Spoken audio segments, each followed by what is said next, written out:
primero informar y aclarar de que esta entrevista está pactada desde temprano. Desde temprano, antes que se supiera sobre el mensaje a la nación del presidente Sagasti, ¿no?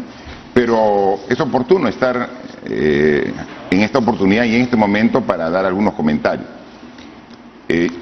A mí me parece que para poder entender bien las medidas, debería el presidente explicar cuál es la situación real, actual.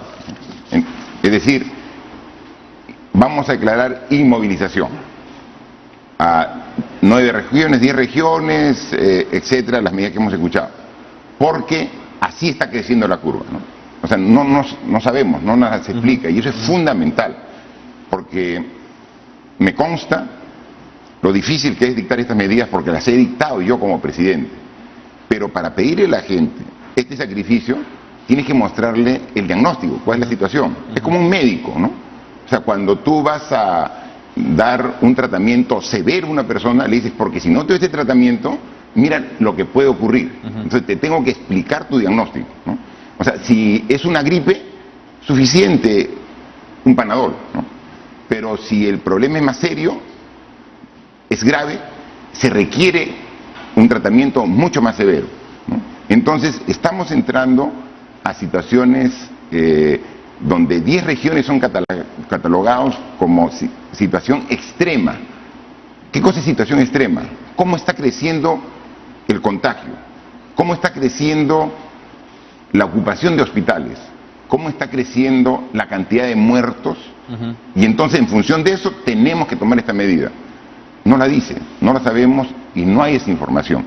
Me parece que eso es una omisión muy seria para dar este tipo de medidas, que puede que sean necesarias y estamos de acuerdo, pero tiene que decir cómo está la situación. Nosotros hemos accedido a la información porque vamos a diferentes fuentes, pero no es que yo la tenga la información, la deben tener todos los peruanos. En los últimos días hemos estado viendo efectivamente por el lado de la sala situacional COVID, el número de contagios se ha llegado pues a los 3.000 contagios, superado incluso. Hoy no hemos tenido los números oficiales al final, pero se estaba ya hablando de una cifra de fallecidos de por encima de 200. Estábamos esperando que la sala situacional recoja todas las informaciones en regiones, pero lo que sí está claro, más allá de la crítica legítima que usted hace, tiene que ver con el incremento. Esto se ha disparado. Pero no solamente es el incremento, sino la pendiente del incremento, ¿no? Entonces, el incremento puede ser suave, puede ser mediano o puede ser abrupto, alto, ¿no? O sea, lo que nosotros tenemos la información porque elaboramos los cuadros en base a la información que tenemos que buscar en uno o en otro, en otra fuente, es que es abrupto el crecimiento. Entonces, eso se tiene que explicar, ¿no? Entonces, para que la población diga, como la situación está de esta manera, tenemos que nuevamente tener este sacrificio, por un lado. Por otro lado, si así de grave está la cosa, ¿por qué esperar hasta el domingo? O sea, recién estamos hoy empezando la semana. Entonces, de aquí al domingo, cada día que pasa, el nivel de contagios va aumentando y se va multiplicando. Entonces, si ya se tomó la decisión de la cuarentena, ¿por qué esperamos tantos días? Quizás un día, quizás 2 días para poder abastecerse de alimentos. No era necesario, según usted, esperar hasta el domingo. La situación está gravísima. Te estás muriendo ahorita, pero te opero el domingo. No, o sea, si la situación está grave, actúa ahora. Ahora se tiene que actuar. Entonces, ahora, precisamente, si nos vamos al fondo de la discusión, esto evidentemente va a abrir una controversia. Porque, claro, habían gremios como el Colegio Médico que reclamaban medidas de esta naturaleza, pero hay, por supuesto, agentes económicos que estaban diciendo, oigan, si retrocedemos en este punto, la cosa va a ser gravísima. Ya, por supuesto, hemos superado el tema de que si esto es salud o economía, evidentemente una cosa no es contradictoria con la otra. Y tiene que haber equilibrio. Hay actores, efectivamente, y es lo que el presidente Sagasti había señalado desde un principio, que iba a haber equilibrio. ¿Esto rompe este equilibrio? ¿Su percepción, digamos, viendo la línea y este crecimiento abrupto, se pudo tomar otras medidas? Yo creo que las medidas son tardías. Hemos esperado mucho y esto, o sea, la demora afecta a la salud y afecta a la economía. Ambos. Entonces, si no hay información, obviamente no hay forma de tomar decisiones. Pero esta información se tiene hace más de 2 semanas. Y hace 2 semanas que no se tomaba ninguna decisión. Reunión de Consejo de Ministros para ver el tema del COVID. Se termina el Consejo de Ministros, conferencia. Hemos tratado el tema COVID. Ya les informamos más adelante sobre las medidas. Entonces, esta información es de hace 2 semanas. Entonces, 2 semanas permites que el virus se multiplique y entonces ahora, cuando es evidente, dice, sí, la cosa está grave. Entonces, esperamos al fin de semana para tomar las decisiones. La decisión, si se toma, no es... Por otro lado, me parece realmente muy limitadas las medidas que como gobierno va a tomar. Si la cosa está grave, entonces se le exige a la población responsabilidad y sacrificio. Porque yo le he pedido, pero ¿cuántas camas UCI aumentamos? ¿Cuántas camas hospitalarias aumentamos? ¿Qué es del kit COVID? O sea, se supone que hay un comité de expertos de 18 médicos, hombres y mujeres con el mejor talento en la especialidad, que desde el mes de marzo, abril del año pasado, se los convocó para que den sus aportes. Actualmente se los ha dejado de lado. O sea, hace meses que no se les toma su opinión, porque el documento con el cual se los convocó sigue vigente, pero no se toma. Entonces, muy bien, vamos a tener gente en el hospital, o vamos a ir a buscar a las personas que han sido infectadas. ¿Qué les damos? ¿Qué les damos? O solamente una palmadita en el hombro, como no. O sea, tienes que darle algo. Es una crítica interesante, pero la ministra de Salud fue su ministra. Sí, por eso. Se supone que ella capitanea la estrategia. ¿Qué pasa? No, pero, ¿Quien capitaneó la estrategia en ese momento ya no la capitanea? ¿Cómo observa usted esta situación? Pero hasta la última semana, y lo tiene, estoy seguro que es consciente de ello la ministra Pilar Macetti, teníamos claro que el combate al COVID tenía que hacerse en varios flancos. Uno es el comportamiento responsable de la población, pero otro es la respuesta del gobierno para aumentar la capacidad de hospitales, aumentar la capacidad de UCIs, distribuir un kit COVID, que yo no lo puedo decir cuál es como ingeniero, pero un kit que saben los especialistas y es lo que recomendaron. A pesar que es una enfermedad nueva, que no tiene estudios definitivos, dijeron hay que dar tal y tal cosa. Yo dije... Usted se refería un poco a la ivermectina, por ejemplo. Porque los que ha regresado, se supone... Pero los expertos dijeron, o sea, no yo soy ingeniero. A mí dígame cuánto fierro debe tener la columna, o cuánto el espesor de la capa de asfalto de una carretera, eso yo lo sé. Sin embargo, yo dije ivermectina, citromicina, paracetamol, porque ese es el kit COVID que recomendaron 18 médicos. No, entonces, y se retiró. Hace 3 meses que ya no se reparte. Y cuando yo he preguntado, o sea, ¿está prohibida la ivermectina? No, no está prohibida.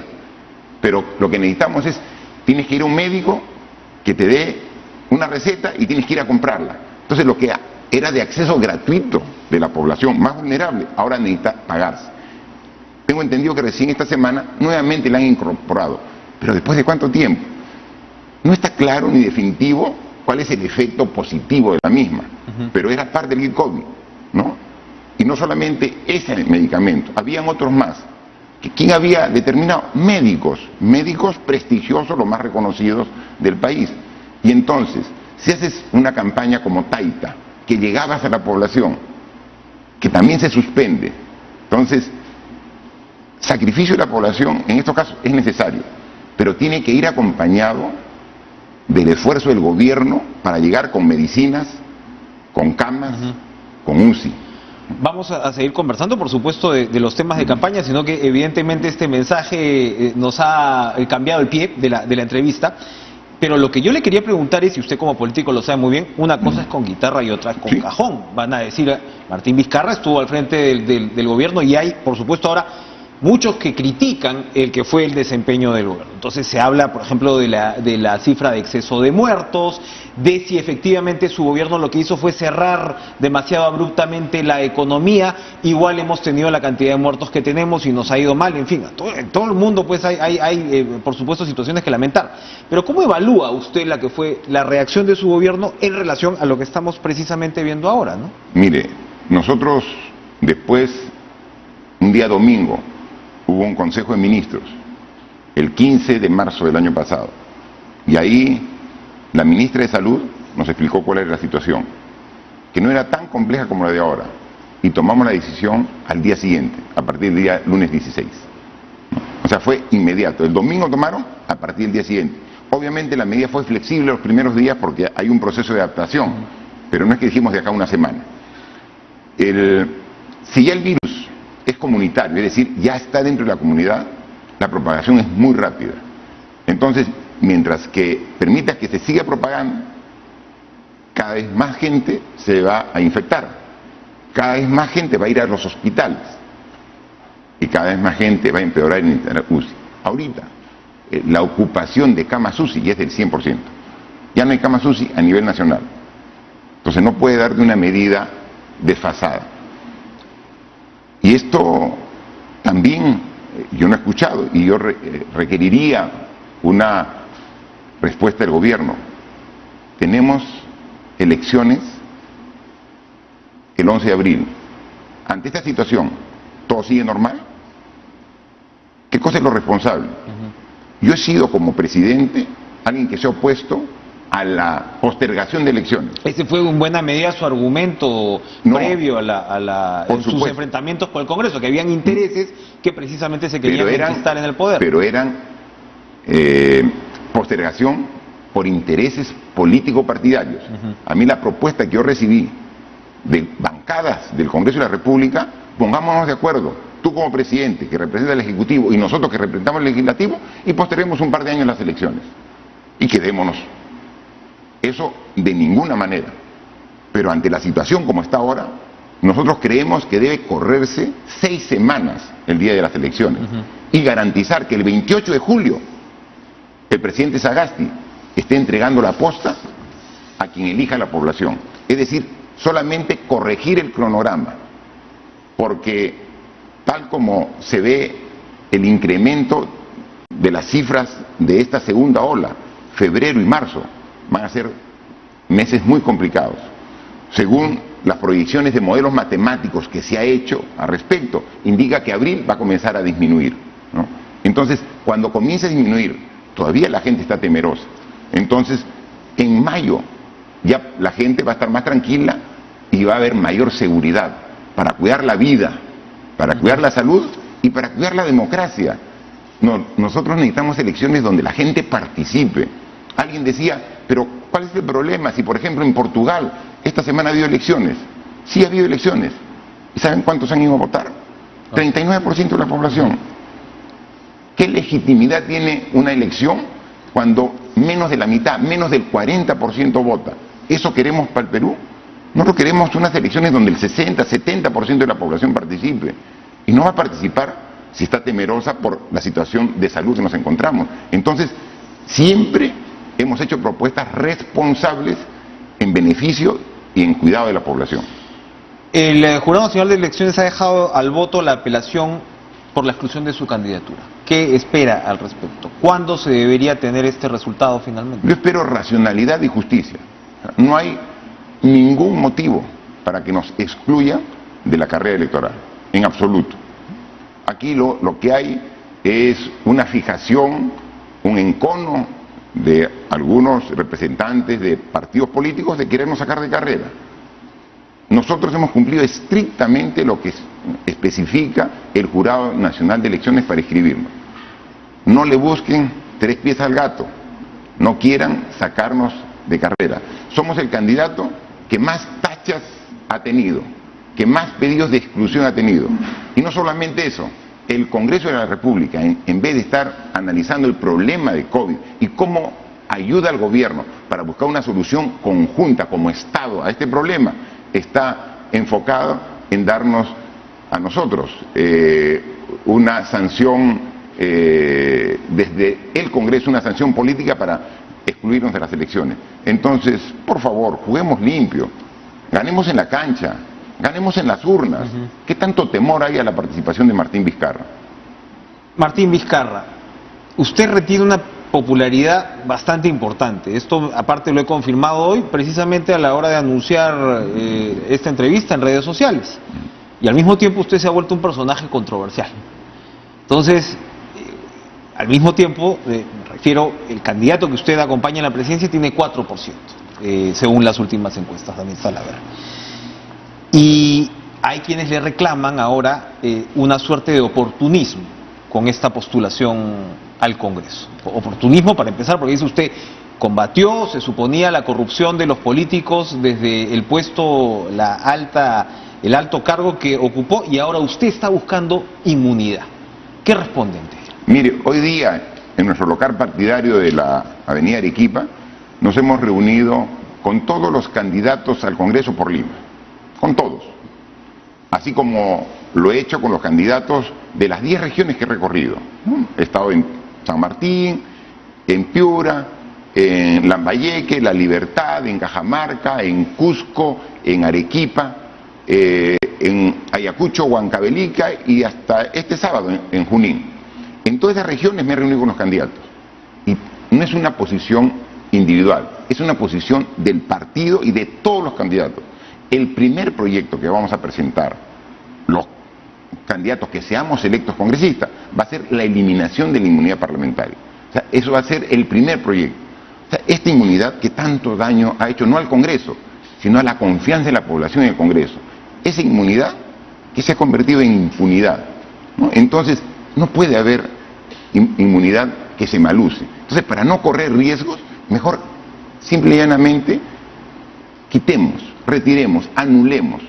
Y no como han pretendido hacer el actual Congreso, un maquillaje, un juego de palabras para decir, ya vamos a quitar la inmunidad parlamentaria, y en la práctica sigue más vivita que nunca la inmunidad parlamentaria. Así que eso va a ser... ¿Usted va a enfrentar a la justicia si le toca hacerlo, si las investigaciones de la Fiscalía lo complican, por ejemplo, con una prisión preventiva o alguna situación de esas? ¿Usted va a afrontar esto como congresista? Lo estoy haciendo, como siempre, acá está, con el pecho al frente, dando la cara. Nunca me he corrido, a pesar que vio enormes presiones de carácter político, de carácter económico, durante los poco más de 2 años y medio en la presidencia. Nunca me he corrido, o sea, nunca me he achicado. Y a la justicia hay que atenderla y darle las explicaciones que requiera. A mí, en la investigación preliminar que me siguen por un aspirante a colaborador eficaz que ha canjeado su pena privativa de la libertad, su pedido de prisión por esta declaración, yo he asistido 5 veces a la Fiscalía y asistiré las veces que sea necesario. Pero aclaro, cuando he estado con el fiscal al frente, lo he dicho directamente, le digo, fiscal, deme una prueba. Estamos en 5 sesiones y no me presenta una prueba, sino más que dice que la secretaria lo vio que entraba, que veía que el chofer sí lo conoce, y digo, dígame una prueba. No hay una sola. Pero está el testimonio del señor Hernández, que ha sido ministro suyo, muy cercano. Por supuesto. Además de lo que dice el otro señor. O sea, son el mismo grupo de personas, del mismo entorno, los que hacen esta acusación verbal sin absolutamente ninguna prueba. Por eso estamos dispuestos ahora, mañana y siempre a atender los requerimientos de la justicia. Hay 2 o 3 puntos más que me interesa tratar, precisamente porque usted, a ver, expresidente, hay un legado de su presidencia, ¿verdad? Y ahora hay una candidatura. Y todo de alguna manera está vinculado. Otro de los puntos controversiales que tiene que ver con esto es, Martín Vizcarra nos privó de la posibilidad de ahora mismo estar eligiendo un Congreso bicameral. ¿Cómo responde esa crítica? Creo que la población, felizmente, que ya no se deja engañar. O sea, la población ya tiene un nivel de cultura cívica que entiende perfectamente. En el referéndum del año 2018 propusimos 4 preguntas y propusimos la bicameralidad. Y a pesar que al inicio la población estaba en desacuerdo con la bicameralidad, cuando yo como presidente le dije, yo estoy de acuerdo con la bicameralidad, las encuestas de opinión fueron cambiando y estuvieron de acuerdo. Es que la gente iba a hacer lo que Vizcarra le diga en ese momento. Y usted estaba en el punto más alto de su y le propusimos. ¿Pero qué pasó ahí? Usted sabe. Metieron pues un contrabando, pero era lógico quedarnos, sacrificar la bicameralidad por el contrabando, el capricho de unos congresistas. No, lo que estaban es que el contrabando era una distorsión del concepto. O sea, esa es la mala política que queremos cambiar.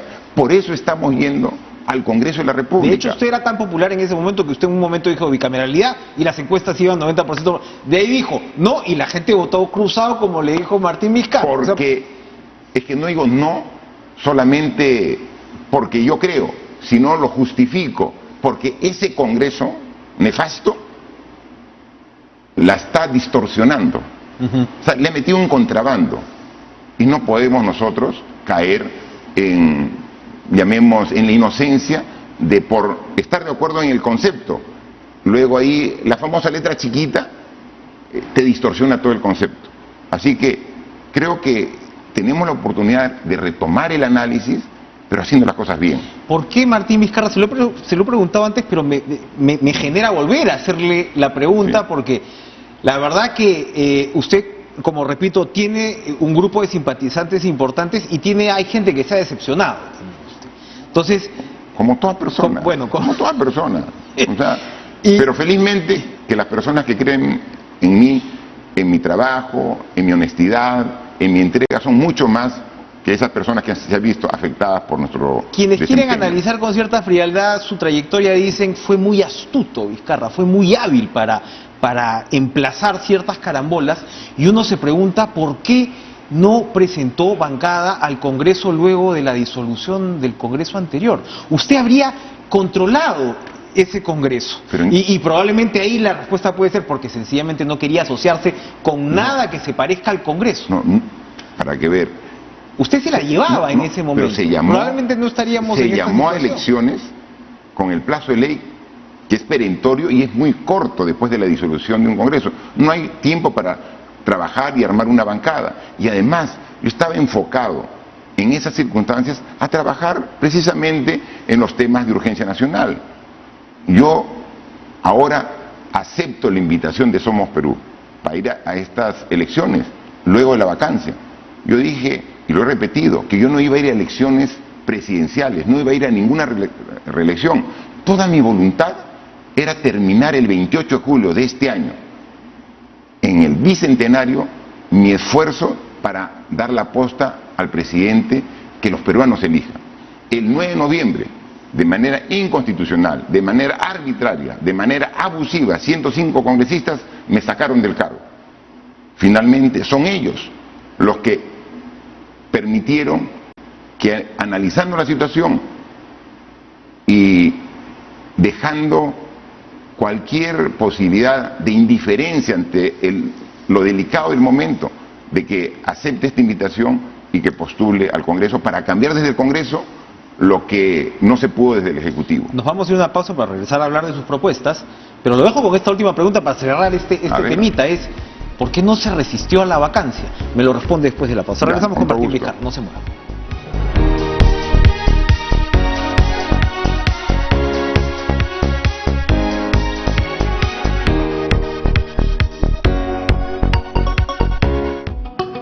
TV Perú, no bajemos la guardia. Infórmate primero con TV Perú. A las 5, noticias en Aymara, Hihuazanaca. A las 5:30, Ñojanchik, información en quechua. Y a las Chincha para TV Perú Noticias. Soy el corresponsal Joel Arrea y cubro la región Lambayeque en TV Perú Noticias. TV Perú Noticias, el canal informativo del IRTP. El Perú es libre e independiente. En la mente del peruano, pensar en la independencia es pensar en este cuadro. 200 años de República. 200 años de historias que no han sido contadas. El Inca simboliza el pasado prehispánico que acaba de cerrarse y comienza una nueva etapa con la conquista española. La actitud de los austríacos en el partido, al verse amenazados por aficionados peruanos, eso Galeano no lo sabe, es decir, Perú no gana limpiamente el partido. No te pierdas todos los lunes, libres e independientes, por la señal de TV Perú Noticias.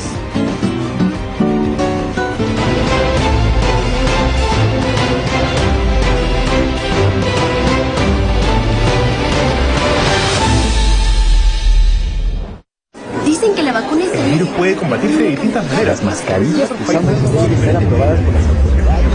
No confundas las opiniones con información. Sobre el COVID-19 se dicen muchas cosas, pero las voces en las que puedes confiar las escuchas aquí. Hablemos de COVID en radio. Información confiable, de una fuente confiable. ¿Cómo están? Muy buenos días. Hablemos de COVID en radio. Lunes a viernes por la mañana a las 9 en Nacional.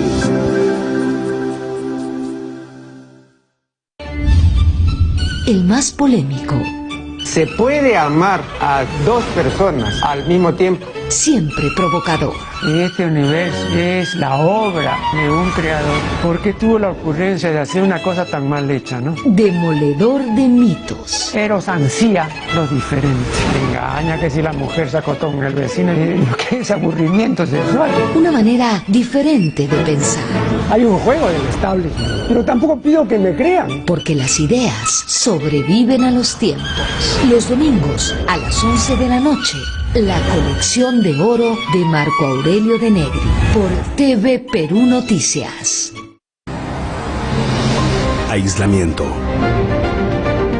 Reclusión. Confinamiento. Separación. Estancamiento. No retrocedamos. Seguir adelante depende de ti. Seamos parte del cambio.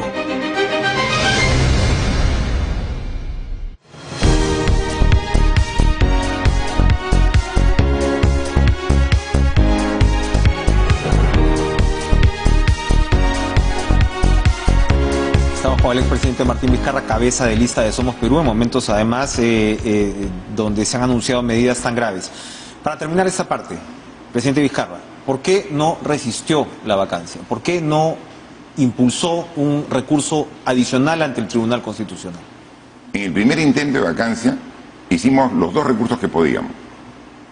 El recurso de amparo y la demanda de competencias. Y los dos, uno en un momento y otro en otro, el Tribunal Constitucional no los tomó en consideración. O sea, no tenía sentido presentar nuevamente cuando ya sabíamos cuál era la decisión del Tribunal Constitucional. Entonces, en ese aspecto también tiene que cambiar la Constitución. Nosotros planteamos cambiar la Constitución para darle mayor fortaleza a las instituciones. O sea, no puede ser que tan fácilmente un Congreso se tire abajo. Te bajas un presidente. Se va. Y bajo esa situación no se trata de que a mí no me saca nadie y me trinchero y me encadeno a la puerta de Palacio. Yo no me aferro al cargo. Si yo acepté reemplazar al presidente Kuczynski es por un afán de servicio al Perú, ¿no?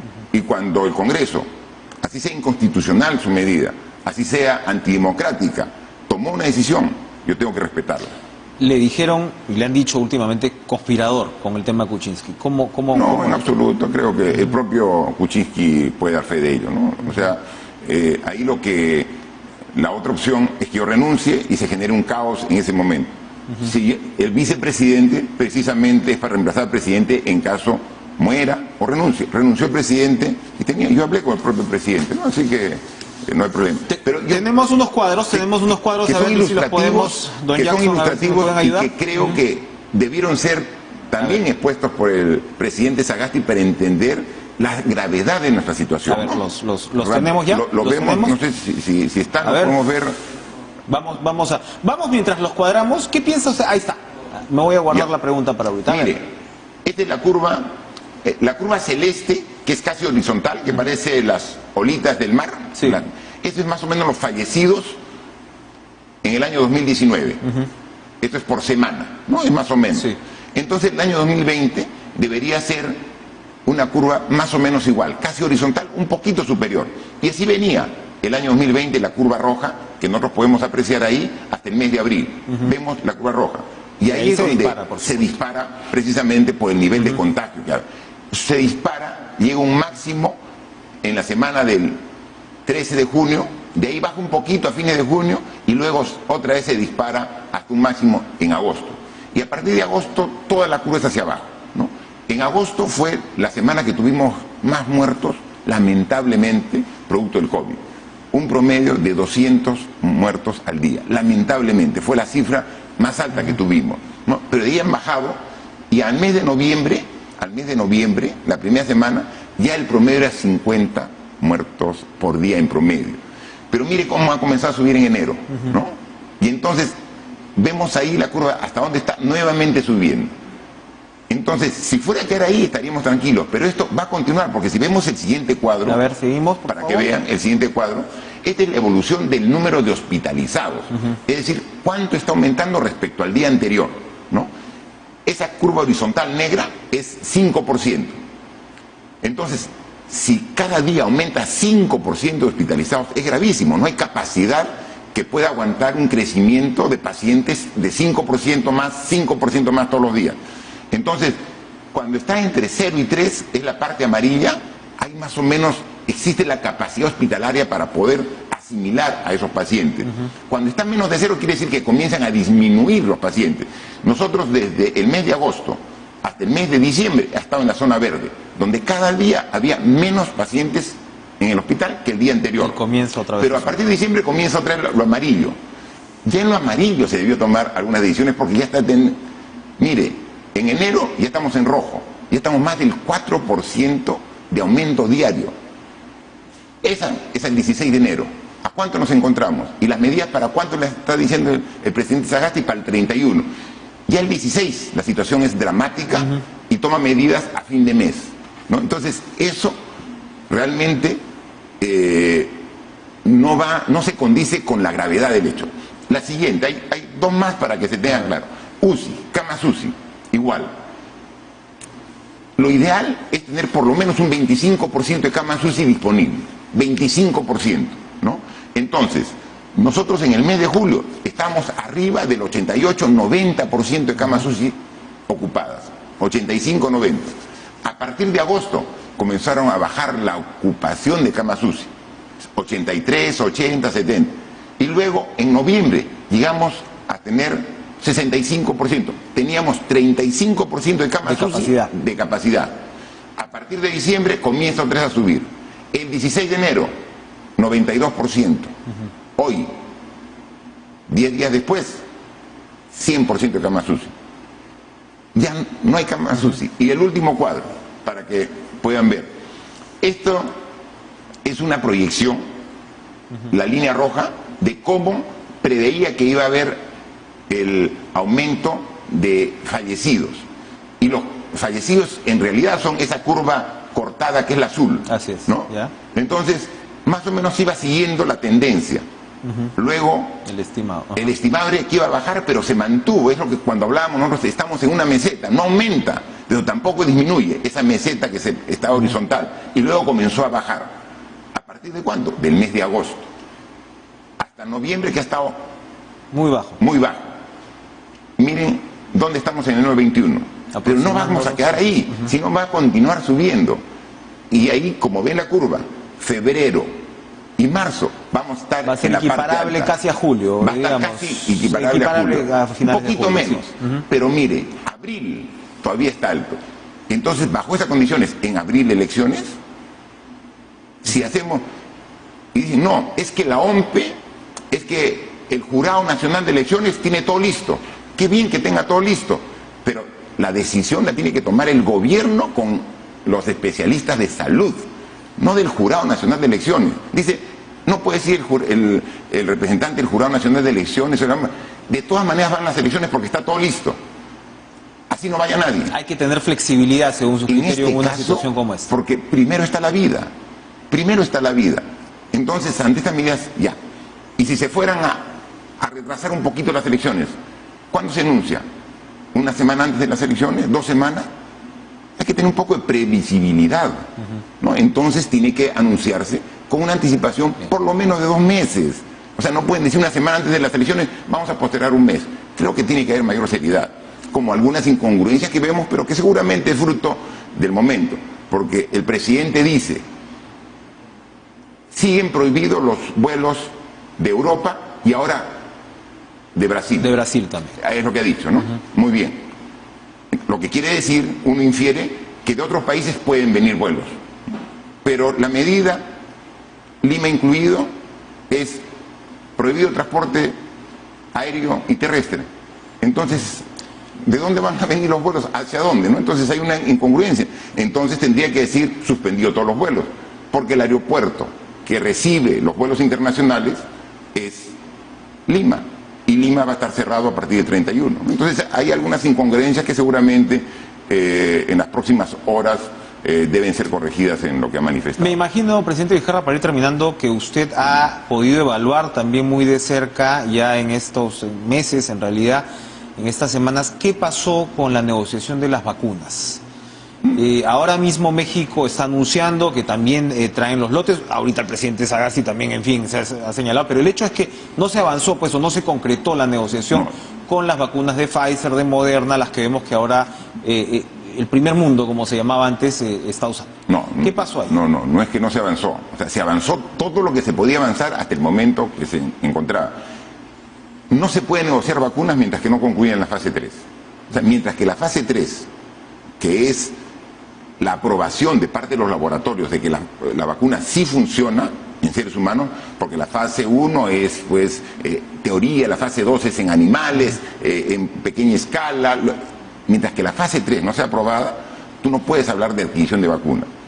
Pfizer aprobó su vacuna el 19 de noviembre. Yo fui vacado el 9 de noviembre. Y Sinopharm fue a finales de diciembre. Entonces, nosotros teníamos todas las coordinaciones y las negociaciones avanzadas hasta lo que se podía para la etapa que se encontraba.